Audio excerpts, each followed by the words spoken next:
What's up guys, Frank here from the Gear Couch, and I thought after playing a really affordable guitar I would return in this video with a really affordable amplifier.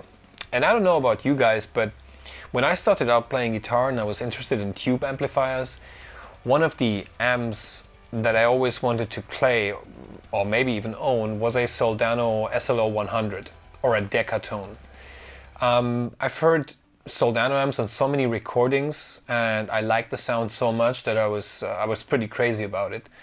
But back in the days it was pretty much impossible to get a Soldano head, and if you'd find one, there was always the issue that these things were really expensive.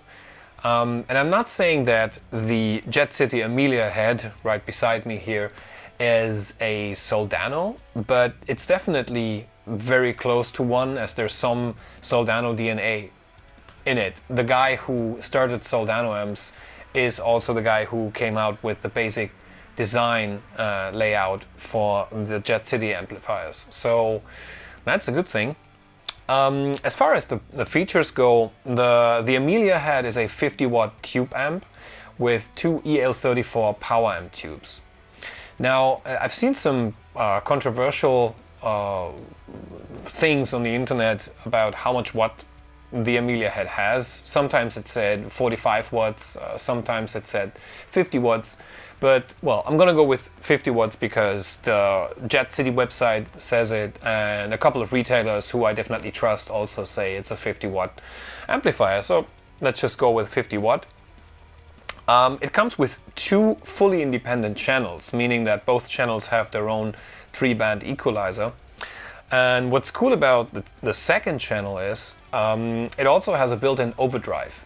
So if you want to push more gain into your distorted sound, you can certainly do that with the overdrive. It can be engaged on the front, and then you can set the amount of gain.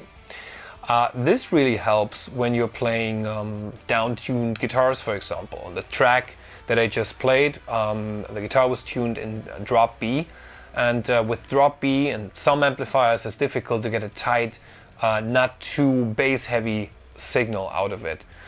And if you don't have the overdrive engaged, the amp definitely has enough gain, but it definitely lacks some tightness.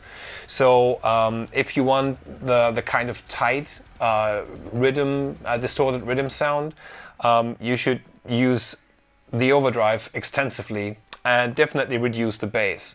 For the sound that you've heard in the track, I've lowered the bass actually to around 9 o'clock, so like between 2 and 3.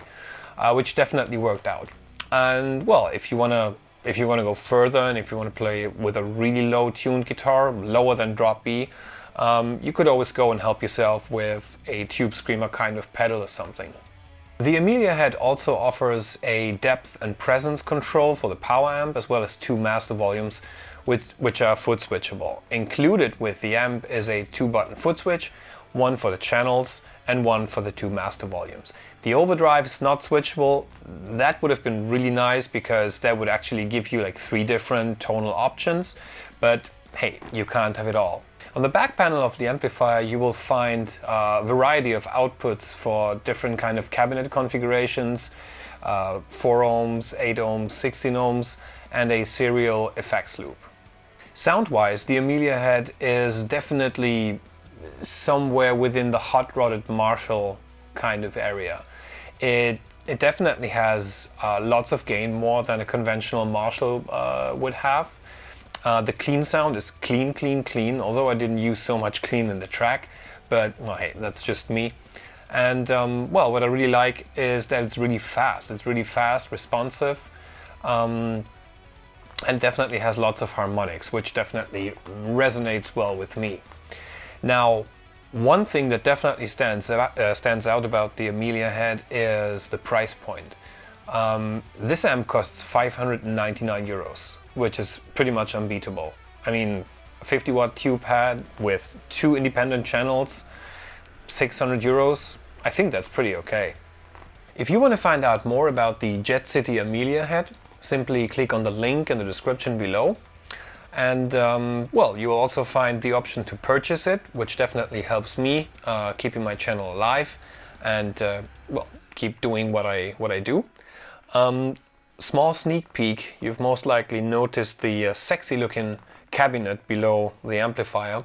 I didn't use it for this video as the amplifier went straight into my Torpedo Live, but the guys at Maury Cabinets sent me this really good looking oversized 1x12 studio cabinet, which is going to be in the upcoming video. So make sure to, if you like my videos, make sure to subscribe so you get notified when something new comes up. Until then, see ya!